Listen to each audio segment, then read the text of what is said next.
যেদিন যেমন সেদিন তেমন, কোনো দিনও মাছ, কোনো দিন মাংস, তো কোনো দিন নিরামিষ সবজি আর ডাল।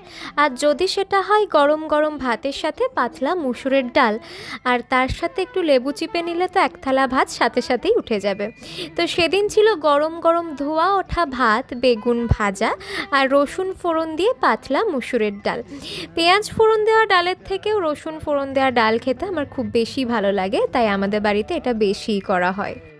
আর ছিল পুঁই মিচুরের একটা চচ্চড়ি, যেটা কিনা আমাদের বাড়ির উঠোনে একটা ছোট্ট চারা হয়েছিল, আর আমার মা সেটা অনেক দিন ধরেই যত্ন করে বড় করেছিল, যেটা ডাঁটা শাক সবই খাওয়া হয়েছে, আর এখন এই মিচুরিগুলো খাওয়া হচ্ছে। আর ডালের সাথে ভাত মেখে সেটা বেগুন ভাজার সাথে ভরিয়ে খেতে কিন্তু সেই স্বাদ লাগে। এরকম সাদামাটা থালি কিন্তু মাঝে মাঝে হলে বেশ ভালোই লাগে। তোমাদের এমন সাদামাটা থালির মধ্যে কার কী পছন্দ আমাকে কিন্তু অবশ্যই জানিও।